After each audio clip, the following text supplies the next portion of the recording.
Amesema ataendelea kushirikiana na wenyeji wa eneo la Mlima Kenya na kuwaonya viongozi wanaojaribu kumtenganisha na wenyeji wa eneo hilo kuwa juhudi zao hazitafua dafu. Akizungumza katika ibada ya shukrani ya waumini wa Akorino Israel iliyoandaliwa katika ikulu ya Nairobi, Rais Ruto ametetea hatua yake ya kuleta Wakenya wa matabaka tofauti kuzuru ikulu ya rais na kuwakejeli wanaopinga hatua hiyo ama anapowaalika Wakenya katika ikulu. Ngai wakwa, Ngai wakwa.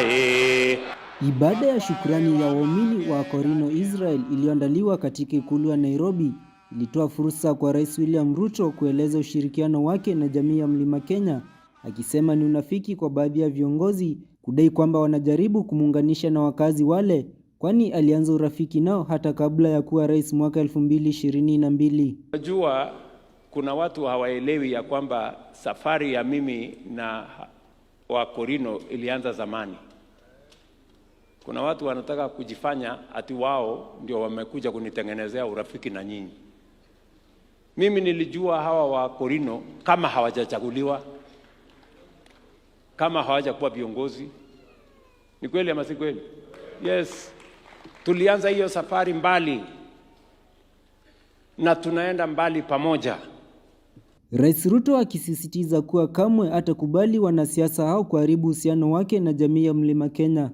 Wana dream ama wanaota ya kwamba watatugawanya. Kwanza mimi watanigawanya na marafiki ambao nimejenga urafiki na wao kwa muda mrefu, niwapatie habari mapema, hawatafaulu na watapotea.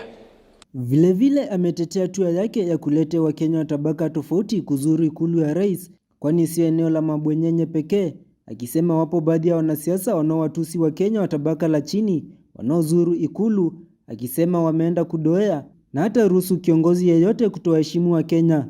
Unajua watu wengi wamesumbuka sana na vile nimealika watu wakuje State House. Mwingine alikuja hapa akasema, wewe rais umeshukisha, hii State House imekuja chini sana. Watu wale reja wanakuja hapa. Hapa inatakana marais, balozi, sijui na nani, wadosi, wale watu wana pesa. Lakini nimewaeleza sio ya kwamba nimeshukisha State House kuja chini. Hapana, nimeinua wananchi wakakuja juu ndio wafike hapa State House. Wewe ambaye unajifanya wewe ni kiongozi, wacha matusi, wacha madharau, wacha kiburi. Sio heshima kutukana maaskofu wameketi kama hawa ati ni watu ya tumbo. Hata hivyo amewashtumu wanasiasa wanaosema watawaadhibu viongozi wanaojumuika na rais kuomba miradi ya maendeleo kama hawajaomba ruhusa, akisema ni wasaliti wakubwa wa Wakenya kwani hawataki maeneo wanayotoka kupata maendeleo. Tuheshimiane katika taifa letu la Kenya. Na mimi nataka niwashauri, kuna watu matapeli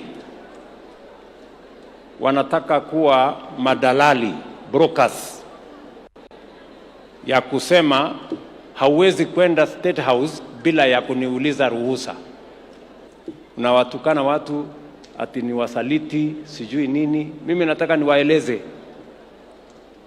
usaliti ile mbaya sana ni usaliti wa kusaliti taifa letu la Kenya. Isaac Musyoka, Undugu TV.